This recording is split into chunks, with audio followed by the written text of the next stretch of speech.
성경 말씀 봅니다. 마가복음 1장 1절부터 8절까지.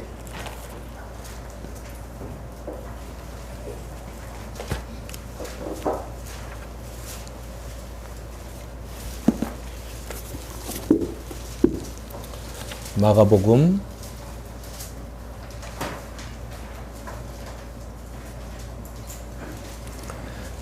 1장 1절부터 8절까지 함께 봉독합니다.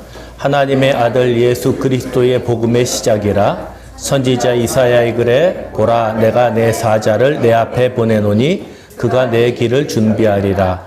광야에 외치는 자의 소리가 있어 이르되 너희는 주의 길을 준비하라. 그의 오실 길을 곧게 하라. 기록된 것과 같이 세례 요한이 광야에 이르러 죄사함을 받게 하는 회개의 세례를 전파하니 온 유대 지방과 예루살렘 사람이 다 나아가 자기 죄를 자복하고 요단강에서 그에게 세례를 받더라. 요한은 낙타털 옷을 입고 허리에 가죽띠를 띠고 메뚜기와 석청을 먹더라. 그가 전파하여 이르되 나보다 능력 많으신 이가 내 뒤에 오시나니 나는 굽혀 그의 신발끈을 풀기도 감당하지 못하겠노라. 나는 너희에게 물로 세례를 베풀었거니와 그는 너희에게 성령으로 세례를 베푸시리라. 아멘. 기도하겠습니다. 하나님 말씀을 통하여 예수 그리스도가 어떤 분이신지를 알기 원하고 예수 그리스도께서 우리에게 전하신 말씀이 무엇인지 깨닫기를 원합니다. 마가복음을 이제 새롭게 시작합니다. 하나님이 말씀 가운데 우리에게 깨달음을 주시고 복음이 무엇이며 주님께서 어떤 분이신가를 알아가는 귀한 시간 될 수 있도록 인도하여 주시옵소서. 아멘. 예수님의 이름으로 기도드리옵나이다. 아멘. 아멘. 저희가 이제 야고보서를 다 마쳤고 무엇을 할까 고민을 하다가 복음으로 돌아가는 게 좋겠다라고 생각을 해서 마태는 28장 너무 길어요. 요한복음은 너무 어려워요. 누가복음은 너무 복잡해요. 그래서 제일 간단하고 단순한 마가복음을 올 한 해 동안은 한번 공부를 해봤으면 좋겠다 이렇게 생각을 하고 마가복음을 이제 강의를 하도록 하겠습니다. 우리는 어떻게 기독교인이 되었나? 어쩌다가 여러분들은 이 행복한 교회에 발을 들여놓게 됐습니까? 어쩌다가 여러분들은 우리가 말하는 기독교인, 세상 사람들이 말하는 개독교인이 여러분들은 됐는지 한번 생각해 보세요. 그 시작이 기억나시나요? 어떻게 내가 기독교인이 되었나? 모태신앙인 분들은 아마 생각도 안 날 거예요. 원래부터 어렸을 때 내가 기억도 안 날 때부터 나는 교회를 다녔으니까. 그러니까 쉽게 말하면은 엄마 뱃속부터 나는 교회를 다녔으니까 교회 다니는 게 너무 당연한 거 아니야? 이렇게 생각을 하는 겁니다. 그러니까 원래부터 교회를 난 다녔으니까 원래부터 기독교인이었다. 그런데 저절로 원래부터 기독교인은 없습니다. 그런 태생적 기독교인은 존재하지 않습니다. 정확하게 말하면 기독교인이란 복음을 받아들인 사람들입니다. 그러니까 내가 엄마 뱃속에서 아무리 우리 엄마가 철야 기도를 하고 난리를 쳤어도 내가 복음을 받아들이지 않으면 나는 기독교인이 아니에요. 반면 우리 엄마가 무당 노릇을 하고 그렇게 점집을 하고 그랬어도 내가 복음을 받아들이면 나는 기독교인입니다. 교회 다니는 비기독교인도 있습니다. 교회를 다녀도 비기독교인이에요. 그러나 교회를 다니지 않는 어쩌다 보면 교회를 다니지 않음에도 복음을 이해하고 있는 기독교인들이 있을 수 있습니다. 왜냐? 교회에 실망하고 사람들에게 낙심하고 그러나 복음이 무엇인지는 분명히 알고 믿는 사람들이 있겠죠. 기독교인과 비기독교인의 이 차이점은 그 구분하는 것은 딱 하나입니다. 복음입니다. 복음. 그 도대체 복음이 뭐냐? 그러니까 저희들도 어릴 때 보면 막 그러잖아요. 너는 무슨 복음이냐? 마태복음이냐? 나는 멸치복음이다. 막 이러고 놀고 그랬는데 이 복음이라는 것이 가장 중요해요. 오늘 우리가 마가복음을 시작하는데 이 마가복음의 저자로 알려진 마가입니다. 이제 이거는 마가가 쓴 거다라고 얘기는 하진 않지만 내용을 쭉 읽어보고 유추하고 전통적으로 내려온 그 이제 문서들이라든지 이런 것을 보면 마가가 기록했다 이렇게 추정이 되기 때문에 마가복음이라고 우리가 이름을 합니다. 마가는 간단하게 설명하면 베드로하고 가까운 친척, 조카였습니다. 그렇죠? 베드로하고 아주 가까웠습니다. 베드로하고 가깝고 바나바의 조카죠. 그래서 맨 처음에 바울이 이 마가를 데리고 전도 여행을 가다가 마가가 굉장히 유약한 사람이었단 말이에요. 그래서 다가오는 핍박이라든지 어려움 때문에 바울을 떠납니다. 바울을 떠나고 그리고 나서 남아서 그렇다고 복음을 떠난 게 아니라 그 사역을, 그 전도 사역이, 선교 사역이 너무 힘드니까 그 사역을 떠나죠. 그래서 이제 마가는 실망을 하고 이제 바울을 떠나게 됩니다. 그리고 이 바나바는 마가 편을 들죠. 내 조카니까. 그래서 그 조카를 데리고 복음을 전하면서 베드로하고 아주 가까운 관계가 됩니다. 그래서 이제 그게 마가예요. 나중에는 회심을 했는지, 회심이야뭐 워낙 믿는 사람이니까. 근데 어떻게 마음이 변했는지 유용한 사람이 됩니다. 그래서 바울이 자기의 편지에서 네가 올 때 꼭 마가를 좀 데려오라. 그가 나에게 유용하다, 유익하다 이렇게 얘기를 해요. 그러니까 나중에 보면 마가는 처음보다 끝이 장대한 사람, 훨씬 좋게 마무리 지어진 사람입니다. 마가복음은 복음서 가운데서 가장 일찍 쓰여졌습니다. 그러니까 주후 60년쯤 예수님이 돌아가시고 한 25년, 30년 정도가 지나서 아마 마가복음이 기록됐을 것이다 이렇게 예측하는데 이제 그거 어떻게 합니까? 그러면 이제 간단하게 여러분들에게 설명을 드리면 이 성경을 쭉 읽다 보면 제일 기준이 되는 게 주 70년이에요. 주 70년에 무슨 일이 일어납니까? 예루살렘 성이 완전히 파괴가 됩니다. 예수님 예언처럼. 그 로마에 의해서 완전히 파괴가 돼요. 그래서 그 이후에 쓰여진 책들에는 자기도 모르게 은연중에 그 파괴된 것에 대한 기록들이 나와요. 언급을 안 할 수가 없는 거예요. 그런데 그 파괴되기 전의 내용들을 이렇게 쓴 글들을 보면 거기에 대해서 전혀 알지 못하는 거예요. 왜 우리 뉘앙스가 있잖아요. 벌써 알고 있는 것과 알지 못하는 것. 그리고 거기에서 쓰던 종교 제도라든지 뭐 이런 여러 가지를 유추할 때 그리고 전통적으로 그때부터 내려오는 교부들의 글들이 많이 있을 거 아닙니까? 그럼 그것까지 종합해서 이게 언제쯤이다라고 얘기를 합니다. 그러니까 이게 뭐 해서 주후라는 개념도 없었잖아요. 근데 이게 주후 60년에 쓰여졌다. 그리고 누가복음은 63년에 쓰여졌다. 이렇게 딱딱 정해지는 건 아니에요. 그래서 지금도 마태복음이 제일 먼저 쓰여졌다는 사람들이 있어요. 근데 이제 보통 이 사본학자들이 얘기할 때는 뭐라고 얘기하냐면 여러분 뭐 문장이 있으면은 문장이 맨 처음에 기본적인 문장을 줄이는 게 쉽습니까? 늘리는 게 쉽습니까? 늘리는 게 쉽죠. 추가하는 게 쉽잖아요. 그래서 간결할수록 먼저 된 것일 수 있다라고 얘기를 해요. 그러니까 마가복음이 원본일 것이다.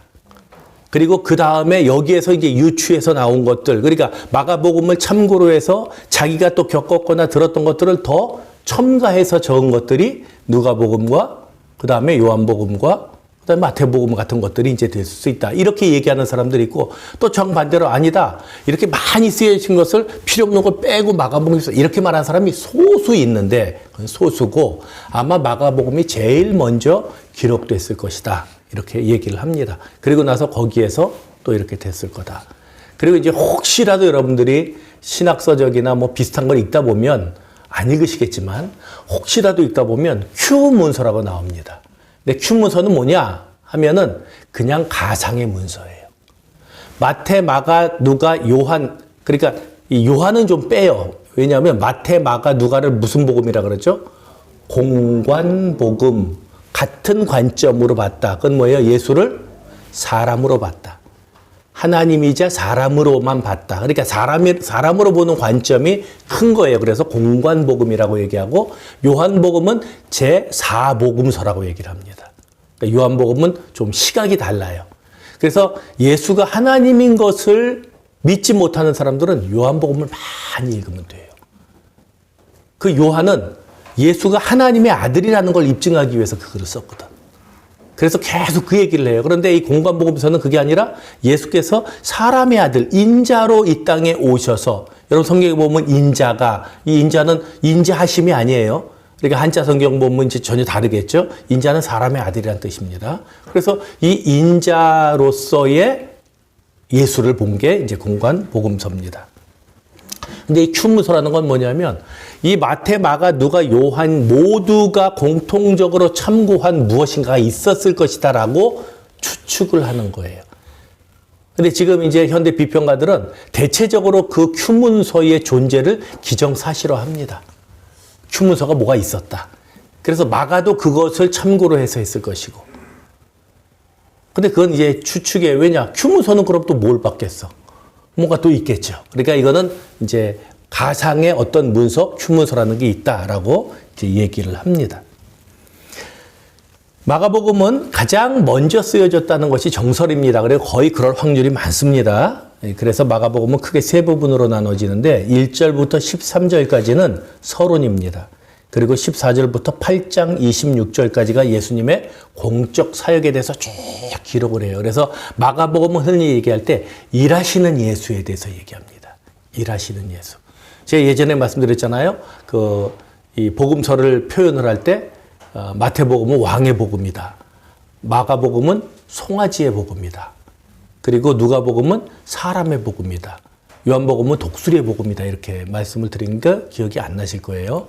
예, 기억을 안 해주셔야 제가 이걸 한 지금 10번째는 얘기하는 것 같은데, 마태는 왕으로서 오신 예수님, 유대인의 왕이로다 라고 왕의 관점에서 보고, 마가는 일하러, 인류를 위하여 봉사하고 헌신하고 일하러 오신 것. 그래서 내가 온 것은 섬김을 받으려 함이 아니라 오히려 섬기려 하고 내 목숨을 대속물로 주려 합니다. 그게 이제 마가복음의 가장 유명한 구절이에요. 그리고 누가복음 같은 경우에는 의사인데 굉장히 여자와 가난한 자에 대한 관심이 많아요. 그래서 사람에 대한 관심들이 굉장히 많은 책이 누가복음이에요. 그래서 이것을 흔히 이제 사람복음, 인자복음이라고 얘기하고, 독수리복음, 요한복음은 아까 말씀드린 것처럼 이분이 예수께서 하나님이시라는 것을 입증하기 위해서, 그것을 강조하기 위해서 썼기 때문에 독수리복음이다 이렇게 얘기를 합니다. 그래서 1장 14절부터 8장 26절까지는 예수님의 공적 사역에 대해서 기록을 하고 있고, 8장 27절부터, 그러니까 절반이죠. 16장 끝절까지가 예수님의 죽음에 대한 기록입니다. 그러니까 여러분들이 마태, 마가, 누가, 요한을 읽어도 다 마찬가지예요. 요한복음만 빼놓고는 나머지는 예수님의 죽으심에 대한 게 3분의 1 내지 반이에요. 그러니까 우리는 예수님이 살아계시면서 막 기적을 행하신 건 이것에 관점을 맞출지 모르지만, 이 복음서 기자들이 쇼크를 먹은 거는 예수님이 돌아가시고 부활하신 사실에 대한 거예요. 그게 가장 마음속에 있었고 그걸 전하고 싶었기 때문에 예수님이 행적을 정한 것인데, 우리는 예수님 돌아가시면 별로 관심이 없고, 그가 어떤 일을 하셨나, 병 고치셨어, 부자를 만드셨어, 이런 것에만 관심이 있어요. 이거는 지금 주객이 전도된 겁니다. 마가는 복음의 시작이다 이렇게 자신의 기록을 시작합니다. 그렇죠? 1절에 보니까 하나님의 아들 예수 그리스도의 복음의 시작이다. 그러면 복음이 뭐냐?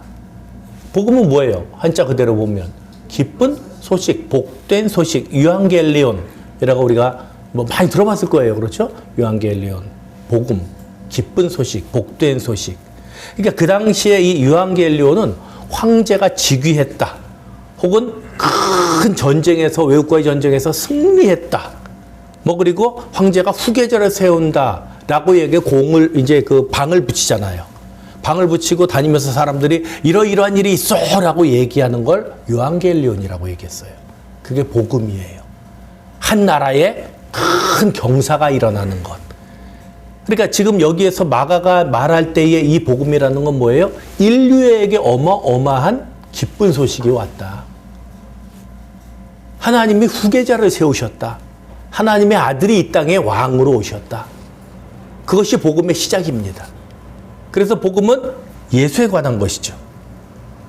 예수 그리스도에 관한 소식. 하나님과 예수 그리스도의 관계에 대한 것. 하나님이신 예수께서 이 땅에 오신 것. 그것이 복음인데, 이 복음은 이제 시작되었지만 먼 옛날 하나님의 마음으로부터 이미 시작된 겁니다. 복음의 가시적인 시작은 예수께서 이 땅에 태어나심으로부터예요. 하지만 이 복음의 비가시적인 시작은 언제예요? 예수께서 하나님께서 창조하실 때부터 이미 그 마음 가운데 두고 계신 것이 복음입니다. 그러니까 쉽게 말하면 우리가 언제 태어났느냐, 내 생애는 몇 월 며칠이에요 라고 얘기하지만 수정될 때의 날짜가 있을 것이고,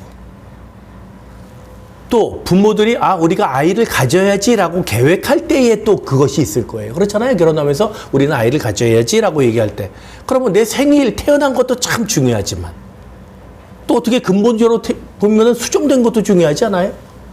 또 부모가 그런 마음을 먹게 된 것 자체가 내 존재의 시작이었잖아요. 그런 여러 가지를 볼 때 하나님의 마음으로부터 복음이 시작됐다. 우리가 그렇게 생각할 수가 있습니다. 이 하나님으로부터 시작된 복음에 대해서 우리는 두 가지 태도 가운데 하나를 취할 수밖에 없습니다. 하나는 이 왕의 복음을 받아들이는 것이고, 또 하나는 이 복음을 거절함으로써 왕 대신 하나님께 반역을 꾀하는 겁니다. 가만히 있는 사람은 없어요. 나는 중립이요 하는 사람은 없어요. 중립은 반대하는 겁니다. 중립은 반대예요. 그러니까 나는 가부간의 결정을 해야 합니다. 그 외에 제3의 길은 존재하지 않습니다. 마가는 우리가 하나님으로부터 시작된 이 복음을 받아들여야 하는 몇 가지 방법들에 대해서 말해줍니다. 그럼 이 복음을 어떻게 받아들일 수 있느냐? 이 방법들을 통해서만 복음을 받아들일 수밖에 없는데 다른 방법이 없어요. 그래서 이 마가가 얘기하는 몇 가지가 있습니다. 그 첫 번째는 말씀이에요. 말씀을 통해서 받아들이는 거예요. 마가가 2절과 3절에서 인용하는 구절, 이 구약의 구절들은 사실은 출애굽기 23장 20절과 이사야 40장 3절 그리고 말라기 3장 1절을 혼합해 놓은 겁니다. 그러니까 어느 한 구절에 딱 나왔다는 것이 아니라 이것을 쭉 이어서 그 가운데서 발췌해서 이렇게 인용을 한 거예요. 비슷한 구절들이지만 왜 이렇게 복잡하게 얘기를 했느냐? 복음의 시작이 전체적인 성경의 예언과 같다는 것을 얘기하는 거예요. 어느 한 구절에 있는 거를 편파적으로 뽑아서 봐봐 이거 맞지? 라고 얘기하는 게 아니에요. 여러분 보라 처녀가 잉태하여 아들을 낳을 것이요. 그렇죠? 아시죠? 이 내용 구약에서 읽으면 그게 동정녀 탄생에 대한 얘기입니까?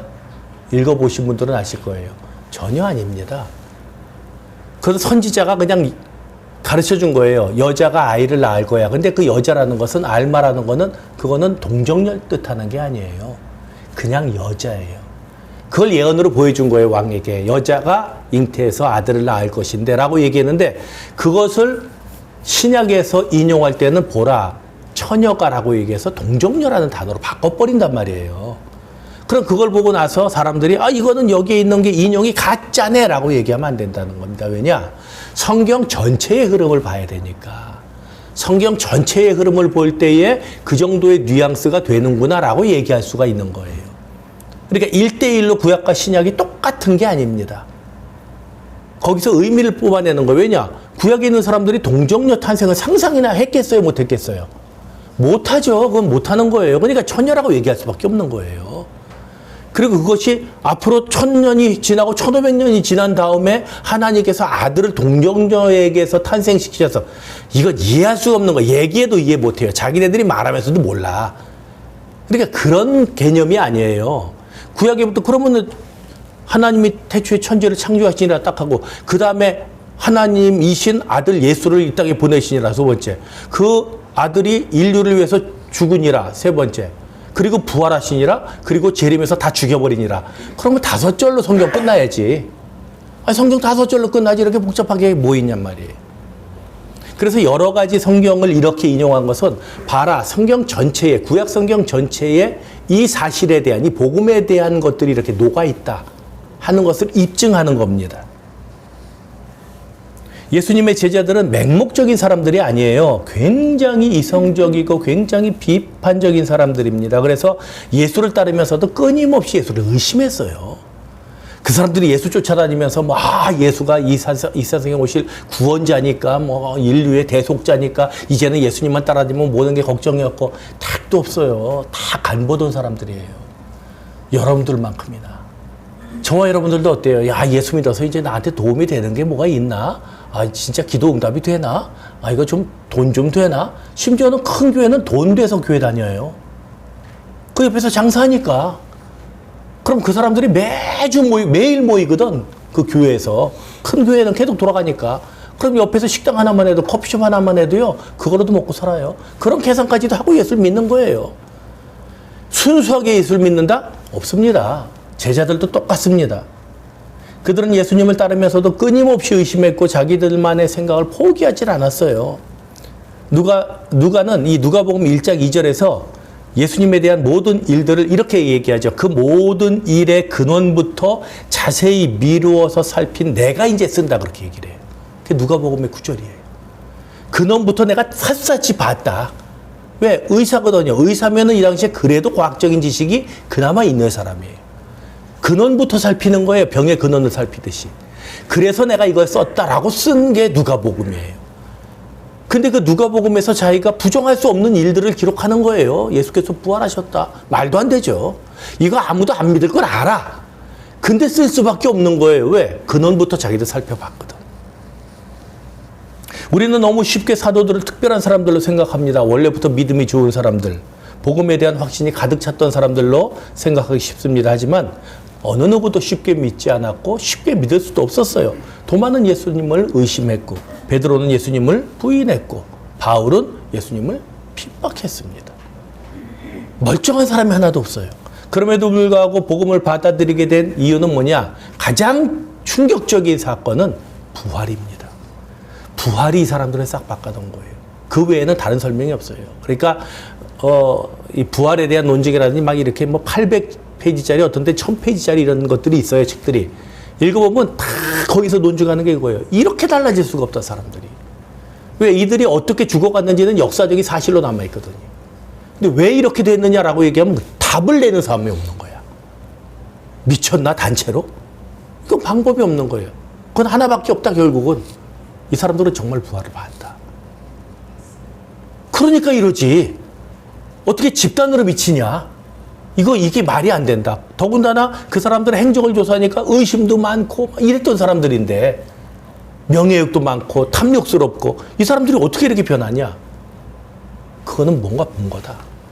그건 부활밖에 없다. 그런 결론을 내립니다. 그러나 예수님은 부활하시고 40일 동안만 이 땅에 계셨습니다. 40일의 영향력이 크다면 클 수 있지만 그 40일의 영향력이 지금까지 올 수는 없잖아요. 2000년이 지났는데 여러분들은 왜 예수를 믿고 있냐고요. 저는 왜 여기서 지금 목사가 되어 있냐고요. 우리는 부활을 못 봤는데. 그럼 뭐예요? 부활에 대한 기록이 있잖아요. 말씀이 있잖아요. 그러면 결국은 경험보다 중요한 것이 뭐예요? 경험에 대한 기록입니다. 그것이 말씀인 거예요. 말씀이 우리를 복음으로 이끌어드리는 거예요. 경험은 시간이 지나면 기억이 흐려지게 되고 나중에는 경험의 진위마저 흔들리게 됩니다. 근데 흔들릴 수 있는 그 경험을 지속시켜주는 것이 바로 이 말씀이에요. 그래서 우리가 이 말씀은 하나님의 말씀이다라고 얘기하는 겁니다. 왜요? 여기에서 우리가 신뢰를 갖지 못하면 이게 다 거짓이요라고 얘기하면 우리 믿을 게 아무것도 없는 거예요. 인간의 경험밖에 믿을 게 없잖아요. 그럼 경험은 내가 경험하지 못한 2000년 전의 사실을 내가 어떻게 아냐고. 못 믿잖아요. 그래서 쉽게 말하면 여러분들의 할아버지가 누구누구였다. 어떻게 믿을 거냐 그걸. 족보가 있으니까 믿는 거 아니에요. 우리 할아버지는 김성한이에요. 증조 할아버지는 김봉진이에요. 증조 할아버지 사촌은 김좌진이에요. 그럼 이걸 어떻게 믿어요? 뭘로 믿을래? 아니 그렇게 들었는데요. 뻥치지 마 이 새끼야. 구락하고 있어. 아니 우리 할아버지가 김성한인데 그 김도한하고 이렇게 사촌인데 지금 우리 작은아버지 맨날 그러셔요. 김도한 거기 가가지고 뭐 이런 얘기 저런 거 얘기한 거 뻥인가? 족보를 보면 나와요. 그게 기록이에요. 그게 말씀이에요. 그게 수천 년 동안 내려와서 족보가 사실이 되는 거예요. 그러니까 여러분들의 조상에 우리 조상에 뭐 이조 판서가 있었어 뭐 근데 너는 그럼 뭐 할 말은 없지만 이런 거 따지는 거예요. 말씀으로 나의 경험이 옳다고 확신이 될 때 내 경험의 사실이 되는 겁니다. 신천지에서 우편물이 와요. 저한테도 끊임없이 와요. 존경하는 목사님께 개새끼들 존경도 안 하면서. 그 새끼들이 맨날 우리한테 뭐라 그러냐면 개라 그래요. 개. 목사를 개라 그럽니다. 여러분들은 개 추종자들이고 그러니까 뭐예요? 개새끼들이고. 그러면서 존경하는 목사님께 이렇게 와요. 그러면 오면은 딱 보면 딱 두 가지예요. 내용이 간단합니다. 이 이만희 교주의 주장은 딱 두 가지입니다. 교회가 도대체 왜 싸우냐? 사랑을 예수께서 가르치셨는데 교회는 왜 이렇게 싸웁니까? 아주 그럴듯해. 여러분들 그러면 그러게 말이야 뭐 이러면은 참 속 빈 거예요. 머리가 빈 거고. 사랑이 없기 때문이다 뭐 이렇게 얘기를 해요. 자기들은 안 싸우기 때문에 옳고 기독교는 싸우기 때문에 틀리다는 거예요. 그러면 북한이 옳아요. 대한민국은 틀려요. 그래 안 그래요? 그렇잖아요. 중국은 옳아요. 미국은 틀려요. 왜? 안 싸우는 게 장땡이면. 왜 안 싸우는지도 이해를 해야지. 절대 권력을 가지고. 형제끼리, 우리 형제들은, 우리 애들은 싸우질 않아. 왜? 싸우면은 다 패버리니까. 그럼 못 싸우지. 무서워서 못 싸우지. 그게 평화라고 생각해요? 아니죠. 위력이지, 그건. 평화가 아니지. 왜 거기에는 신천지에는 왜 싸움이 없어요? 지가 교주니까. 지멋대로 하니까. 밑에 있는 애들이 다 병신이니까. 안 싸우는 거예요. 잘못된 싸움은 피해야죠. 그러나 싸우지 않는 부부가 건강한 부부가 아니에요. 안 싸울 수 있습니다. 그냥 이렇게 하지고 눈 탁 뜨고 지금 뭐 하는 거야? 이씨. 이러면 깨갱하죠. 아니에요. 그게 아니고 안 싸우지. 안 싸우잖아요. 여보 이리 좀 와봐요. 그럼 왜? 안 싸워. 싸움이 없어. 안 싸운대잖아. 김영종 옛날에 싸웠어요. 못 싸워. 끝난 거예요. 근데 이게 정말 행복한 부부일까? 그렇다면 아니라는 거죠. 분명한 싸움이 있어야죠. 정확한 싸움, 이유 있는 싸움. 그리고 그 안에 대화가 있는 싸움. 또 자기는 경험한 것만 얘기한다라고 얘기합니다. 그렇기 때문에 자기가 옳다는 거예요. 자기는 계시록을 다 봤대요. 하나님 보여주셨대요. 지만 봤나? 그거 봤다는 놈들이 세상에 수두룩한데 옛날에 이장님이 그거 봤다 그랬잖아요. 다미성교회. 세상의 초유의 사태죠. 공영방송에서 가서 그 장면을 찍었어요. 사람들이 다 그걸 보고 중계를 했다니까 이게 무슨 개망신이냐고. 그때 모든 정상적인 목사들이요 고개를 못 들었어요. 창피해서. 그 새끼 때문에. 그 예수님이 오셨냐고요. 지는 봤다며. 뭘 봐? 왜 너만 봐? 성경을 봐. 성경에 뭐라고 얘기하고 있는지. 복음의 시작은 하나님의 마음으로부터 시작되는데 그 마음의 시작은 말씀으로 시작이 됩니다. 구약은 우리도 모르는 사이에 이미 신약을 잉태하고 있었던 거예요. 그리고 신약은 그 구약이 사실임을 증명하는 겁니다. 복음의 시작인 말씀을 가까이 하시길 바랍니다. 열린 마음으로 성경을 읽으세요. 꼬투리 잡으려고 시비 걸려고 성경 읽지 마세요. 이렇게 이게 모순이 되고요. 이게 뭐 왜 여자들에 대해서는 이렇게 얘기해요? 막 이러고 현대 과학하고 어긋나는데요. 그런 쓸데없는 생각하지 말고 여기에서 사실이 무엇이고 하나님께서 내게 말씀하시고 있는지 좀 열린 마음으로 보란 말이에요. 군대 간 자식이 편지를 보냅니다. 엄마 잘 있지? 나 이렇게 있어. 그걸 꼬투리를 잡으려고 이 군대가 우리 애들한테 무슨 해꼴찌를 하나. 이래가지고 야 세상에 우리 애가 너무 힘든가 보네. 그 글씨체가 삐뚤어진 거 보니까. 이런 식으로 생각하지 말라는 거예요. 다 삐뚤어진 시각으로. 성경을 볼 때는 긍정적인 시각으로. 하나님께서 어떻게 나에게 말씀하시나. 그런 시각으로 보란 얘기입니다. 두 번째는 회개입니다. 우리가 성경을 읽을 때마다 조심해야 되는 게 있어요. 그것을 말씀을 호기심만으로 읽어서는 안 된다. 그리고 또 말씀을 자기 자신에 대한 확증의 도구로 사용해서도 안 된다. 또 말씀을 누군가에 대한 적용으로 생각해서도 안 된다. 오늘 제가 이 주보에 뭐라고 썼습니까? 이쪽 어디 갔어? 검도죠? 진짜 검도를 하는 사람은 자기 자신을 베는 거라 그래요. 이 칼로 사람을 상대방을 베기 전에 나의 자아와 나의 교만과 나의 이런 폭력성을 먼저 베어버리는 게 검도인 거예요. 그게 스포츠 정신이라고 우리가 얘기를 하죠. 그 마찬가지예요. 말씀 또한 그렇습니다.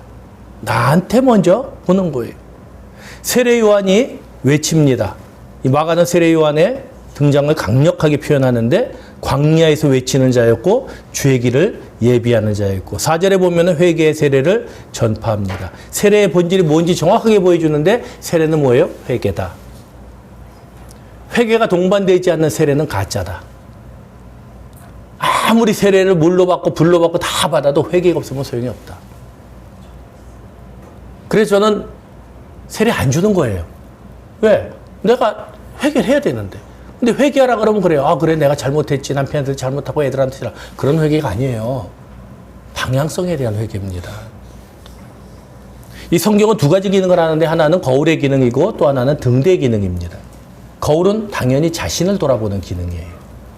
그리고 등대는 길을 비추는 기능이에요. 거울이 자신의 모습을 정직하게 바라보는 회개의 기능이라면 이 등대는 회개를 바탕으로 다른 사람들에게 영향을 끼치는 건덕의 기능을 가지고 있습니다. 이 두 가지 가운데 가장 먼저 뭐가 돼야 돼요? 회개가 돼야 됩니다. 내가 회개 안 하고 상대방에게 어떤 다른 믿지 않는 사람들에게 영향력을 끼친다는 건 있을 수가 없어요. 왜요? 그거는 위선이에요. 꼭 위선인 거예요. 가식이에요. 교만입니다. 나를 있는 그대로 보고 그대로의 나의 것을 말씀에 비춰보는 것이 회개의 출발입니다. 이 행위는 나를 비춰볼 때 가능해요. 그러니까 우리는 자꾸 상대적인 의로움을 얘기해.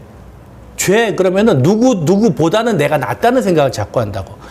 이래서는 회개가 이루어지지 않아요. 여러분 보세요. 여러분보다 못한 사람들이 얼마나 많은데요. 나쁜 놈들이. 그 놈들을 보면 여기 있는 사람들은 좀 천사예요. 내가 감옥에 가서 사람을 죽였어. 내가 강간을 했어. 나처럼만 살라 그래봐. 그럼 회개할 사람이 하나도 없지? 그럼 예수께서 왜 죽으셔요? 다 의인만 있는데? 우리가 앞으로 공부할 게 그거예요. 여러분 제가 야고보서가 불편하게 만들 거라 그랬죠. 여러분들의 행위에 대해서. 마가복음은 여러분들을 굉장히 더 불편하게 할 거예요. 여러분들의 본질에 대해서. 우린 또 불편해지는 거야. 왜 이렇게 불편하게 살아? 성경은 정확하게 우리가 정확한 시각을 읽으면요. 불편한 책이에요. 이게 위로의 책이 아니라니까. 우리가 여기서 위로의 구절만 찾아내는 거예요. 무엇이든지 원하는 대로 구하라. 그리하면 이루리라. 내가 평화를 너에게 주러 왔노니 막 이런 거. 내 입맛에 맞는 것만 찾는 거예요. 내가 우리 청년에게 위무 편지를 보냅니다. 군대 있을 때. 그러면 얘는 위로받는 것만 원해요. 거기에서 너는 제대하면 이렇게 공부해야지. 그러니까 한 10일 정도는 내가 참 위로가 많이 됐대. 근데 그다음부터는 100통을 보냈는데 나머지는 거의 읽고 쳐박아 놓는 거예요. 왜? 맨날 잔소리 하니까. 너 군대 생활 끝나고 나오면 이래야 돼, 저래야 돼, 저래야 돼, 저래야 돼. 그걸 100통을 받아봐요. 100통을. 내가 넘버1, 넘버2 하면서 100통을 보냈어. 학을 띄는 거야. 그래서 학을 띄어서 와서 지가 공부 안 하고 살 수가 없는 거예요. 근데 그게 말씀이 그래요. 여기 위로의 구절이 몇 개 될 것 같아요. 여러분 한번 솔직히 생각해 보세요. 여러분 말씀 카드 뽑죠? 말씀 카드 뽑을 때 제가 말씀 카드를 여러분들이 50명이면 50장 시킬 것 같아요? 100장 시켜요. 100장 시키면 거기에 정말 여러분들이 뽑아서는 안 되는 구절들이 있어. 그거 내가 빼서 놓는 거야. 그리고 여러분들이 뽑아도 시험 안 될 구절들을 갖다 놓는 거예요, 지금. 여러분들은 어떤 분들은 이거 딱 보면요. 아이씨, 집어 던질 사람들도 있어요. 그런 구절들이 와요. 그걸 내가 못 넣는 거예요. 무서워서. 시험 들까봐. 이 새끼들이 누구 밥줄 끊으려고 그러나? 이 생각 들어서. 성경이 그렇게 불편한 책이라니까.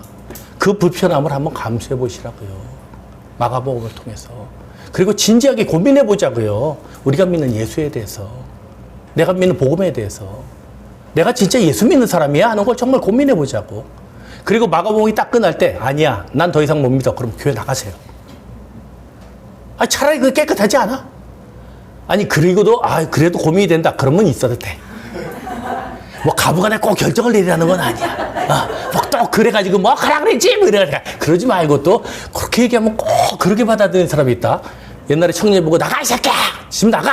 그러니까 나가는 거예요. 그런데 잡아서 뭐라 그랬어요? 내가 집 나가 그러는 건 여길 나가라는 얘기고 뒤에 유아실에 있으란 얘기야. 그래서 나가 그럼 그다음부터 유아시가 있었어요. 집 나가는 얘기 아니에요. 세례 요한은 이 유대인들에게 세례를 받아야 된다고 얘기합니다. 유대인들은 늘 자기네들이 의로웠던 사람들이에요. 자신을 선민이라고 택한 백성이라고 얘기했는데 세례 요한은 그들의 자랑이 얼마나 헛된가를 보여줘요. 자, 왜 선민이냐? 왜 내가 택한 백성이냐? 우리는 거룩하고 우리는 깨끗해요. 근데 세례 요한이 그걸 박살냅니다. 어떻게 해요? 광야에 나가서 삶으로써. 너희들은 사람들이 그렇게 몰려있는 곳에서 사람들 서로 흉보고 욕하고 살지? 근데 너희들 깨끗하다고? 내가 보여줄게. 내가 얼마나 깨끗한지. 광야에서 혼자 살아요. 죄 져요, 안 져요? 안 지잖아요. 어디 깨끗하다고 얘기를 해. 너희들 필요한 거 막 사치하지?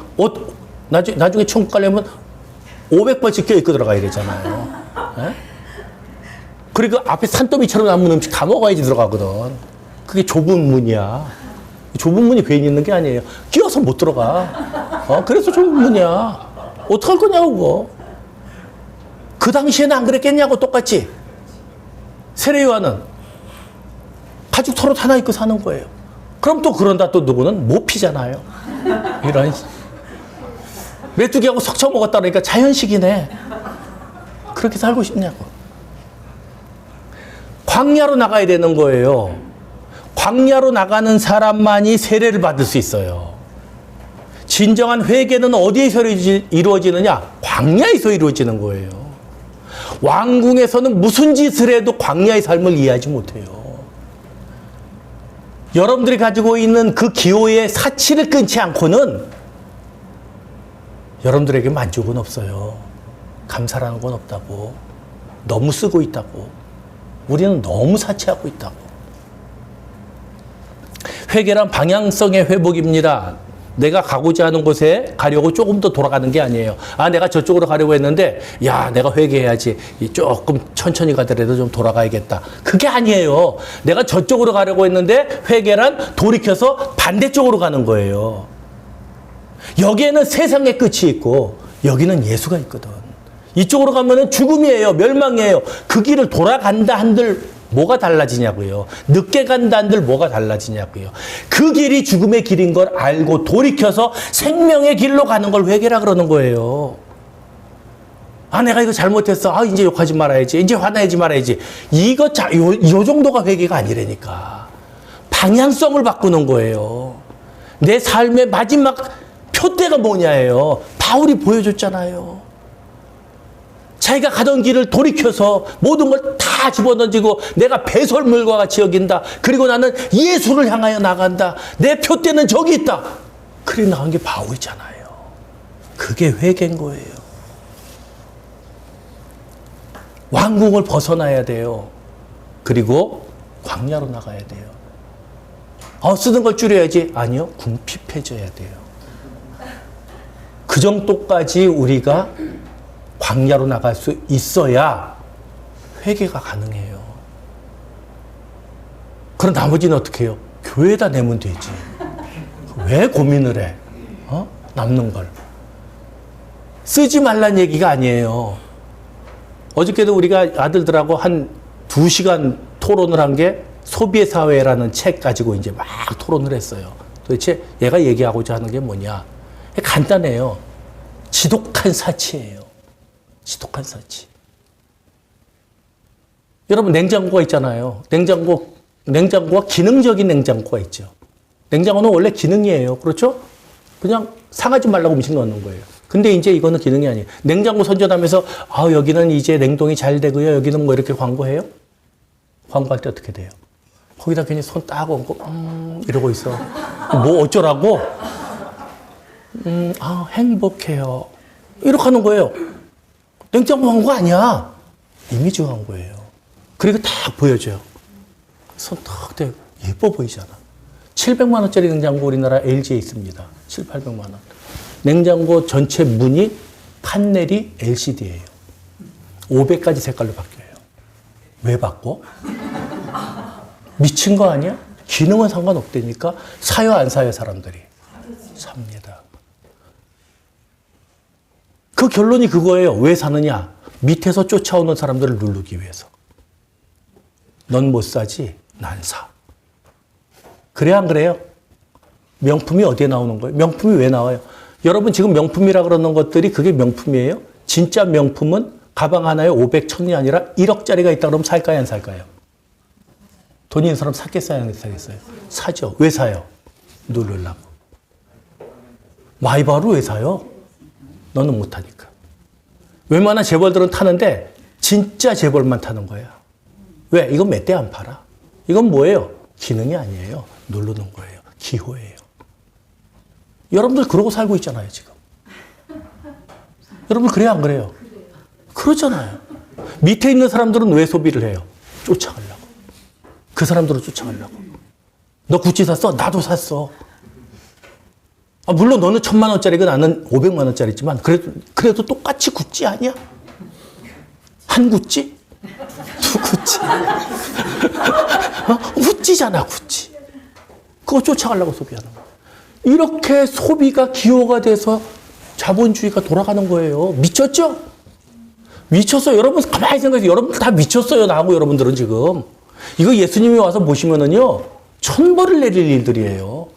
그런데 어떤 사람들은 굶어 죽어가고 있어요.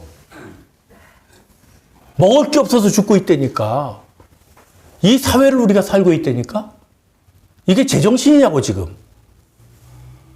여러분들 혼내는 게 아니에요. 나도 혼나는 거예요 지금. 이게 미친 짓이지. 저 또한 그렇거든요. 옛날에 낚시 다닐 때 모아놓은 찌가 얼마나 많은 줄 아세요 제가? 그 찌 하나에 15,000원짜리를 쓰지는 못해 지금. 낚시를 안 다니니까. 미친 거예요. 더 나가면 미쳐버리니까. 그렇게 하고. 광야로 나갈 수 있어야 돼요. 그런 용기가 있어야 돼요. 그렇다고 여러분들이 가지고 있는 부를 다 버리란 얘기가 아니에요. 의미 있게 쓰는 게 뭔지 고민하란 얘기예요. 자식한테 물려주고 그런 헛된 생각도 좀 버리시고 자식 망치는 길이라는 걸 왜 몰라요. 그냥 기본적인 것만 해주면 되지. 그렇게 가르쳤으면 됐지. 큰일 났네. 그 다음에 세 번째. 광야로 나가야 되는데 나갈 수 있는 방법이 그럼 뭐가 있느냐 하면은 딱 하나입니다. 성령만이 가능해요. 저와 여러분은 스스로의 힘으로 광야로 못 나갑니다. 절대 못 나갑니다. 이 소비사회에서 못 나가요. 그것을 그나마 가능하게 하시는 것은 성령님입니다. 세례요한은 자신을 따르는 수많은 무리들 앞에서 자신을 드러내지 않습니다. 오히려 광야에서 나는 외치는 소리다 이렇게 얘기를 합니다. 내가 주인공이 아니라는 거예요. 나는 주인공이 아니야. 나는 오실 그분의 신발끈을 묶기도 나는 합당치가 않은 사람이야. 그리고 나는 물로 세례를 주는데 그분은 뭘로 세례를 줘요? 성령으로 세례를 줄 거예요. 이 성령에 대한 오해가 이 한국교회에 굉장히 많습니다. 그러니까 성령의 세례를 각종 은사와 동일시 여겨요. 그래서 성령을 받으면 딱 그럼 그 다음은 뭐예요? 방언을 한다. 성령을 받으면은 예언을 한다. 성령을 받으면은 병고침의 은사가 있다. 이렇게만 나와요. 근데 그게 아니에요. 성령을 받으면 예수를 믿는다. 성령을 받으면은 은혜를 깨닫는다. 성령의 기능은 오히려 그거예요. 아이들이 부모를 정의할 때, 네 아빠는 어떤 존재야? 아빠는 나한테 용돈 주는 존재지. 아빠는 나한테 신발 사주는 존재야. 이거하고 똑같은 거예요. 엄마는 밥 해주는 존재지. 빨래 해주고. 엄마는 나를 잊게 하신 분이야. 엄마는 제2의 나야. 내 존재의 근원이야가 맞잖아요. 성령이 어떻게 방언이냐고. 성령이 어떻게 예언이냐고. 성령은 하나님을 하나님답게, 나를 나답게 만드는 존재예요. 성령은 제3위 하나님이십니다. 인격체예요. 예수님을 믿게 합니다. 우리는 믿고 싶어도 믿을 수 없는 사람들입니다. 여러분들이 저는 예수님이 성경에 나온 게 다 믿어져요. 여러분들이 믿는 게 아닙니다. 성령이 믿게 하신 거예요. 나는 안 믿어지는데 성령을 못 받았나요? 네, 못 받았습니다. 간단해요. 못 받았습니다. 못 받았으니까 안 믿어지는 거예요. 그럼 내가 받으면 되죠? 받으려고 해보세요. 받아지나. 적어도 받으려고 간구는 해야겠죠. 근데 그 간구조차도 없이 받는다? 불가능합니다.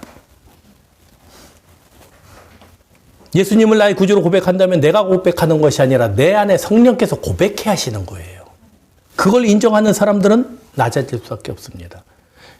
고린도전서 12장 3절에서 사도 바울이 말합니다. 그러므로 내가 너에게 알리노니 하나님의 영으로 말하는 자는 누구든지 예수를 저주할 자라 하지 않고 또 성령으로 아니하고는 누구든지 예수를 주라 할 수 없다. 성령을 통해서만 우리가 주님을 고백할 수가 있습니다.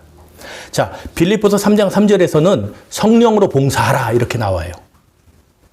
그리고 또 사도행전 6장 3절에 보면은 성령과 지혜가 충만하여 칭찬받는 사람 일곱을 세우라. 봉사하라는 얘기는 나올 때에 성령이에요. 칭찬받는 사람이라고 얘기할 때도 성령이에요. 사도행전 11장 24절에는 바나바에 대해서 뭐라고 말하느냐. 바나바는 착한 사람이요 성령과 믿음이 충만한 착한 사람도 성령으로 가능해요.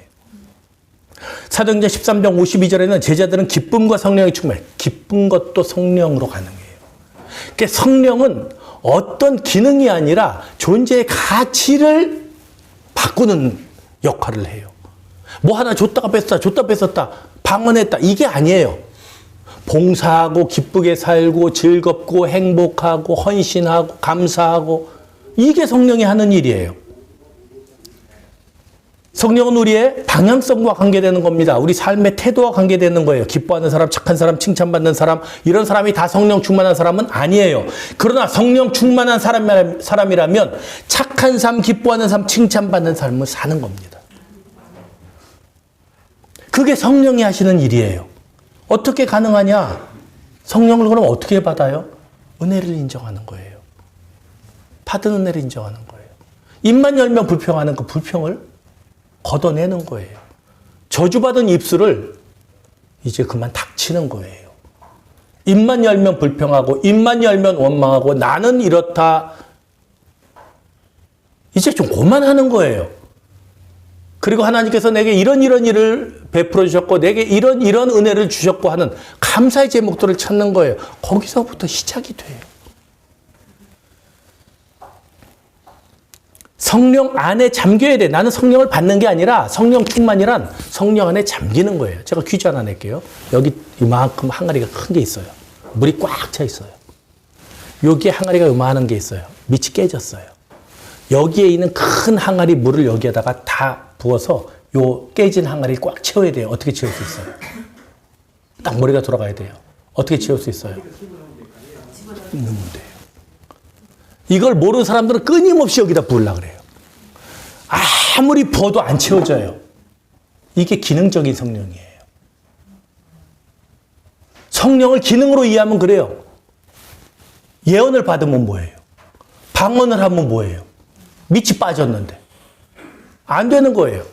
그럼 이 항아리가 온전히 물에 가득 차는 방법은 큰 항아리 속으로 뛰어드는 거예요. 그게 은혜예요. 내 삶의 작은 부분이 은혜가 아니라 내 존재가 은혜고 내 삶의 모든 것이 은혜예요. 내가 병 걸려 죽어도 은혜고 내 사업이 망해도 은혜예요. 그때 나는 성령 충만한 삶을 살 수가 있는 거예요. 내가 건강할 때 나는 성령 충만해요. 내 자식이 잘 되면 나는 성령 충만해요. 이러이러하면 충만해요. 절대 성령 충만 없어요. 존재할 수가 없습니다. 성령을 기능으로 생각하니까 은사에 집착하는 겁니다. 성령은 은혜의 성령입니다. 그 은혜에 잠길 때 우리는 성령 충만을 경험하게 됩니다. 여러분, 복음이 시작됐습니다. 예수 그리스도로 인해서 복음이 시작됐고 예수 그리스도에 관한 복음이 시작됐습니다. 그 복음의 시작에 여러분들을 초청합니다. 여러분들이 그 복음을 얼마나 이해할까? 우리는 그 복음에 얼마나 깊이 잠길 수 있을까? 말씀을 통해서 우리가 회개해서 방향성을 바꿈으로써 우리가 성령에 충만해짐으로써 이 복음을 이해할 수 있는데 이 기나긴 여정, 이 마가복음의 여정이 이 복음의 시작과 더불어 여러분들이 끝났을 때 나는 복음에 사로잡힌 자다 하는 고백이 있기를 원합니다. 아멘. 기도하겠습니다. 하나님 은혜를 감사합니다. 복음에 잡힌 자 되어 복음으로 이 세상을 살아가고 복음으로 승리할 수 있기를 원합니다. 예수 그리스도의 복음, 내 생명의 복음, 이 복음이 내게 있음으로 인하여 내가 얼마나 행복한지, 얼마나 감사한지 깨닫는 시간들이 될 수 있도록 인도하여 주시옵소서. 이제는 우리 주 예수 그리스도의 은혜와 하나님의 사랑과 성령의 감동하심이 복음의 시작을 앞에 두고 우리가 주님으로부터 받은 성령으로 충만해지기를 원하며 또한 하나님의 말씀으로 우리의 이성이 새로워지기를 원하며 회개함으로 우리의 감정이 바뀌어 우리의 방향성이 바뀌기 원하는 행복한 교회 모든 성도들 위해 영원토록 함께 있을지어다. 아멘.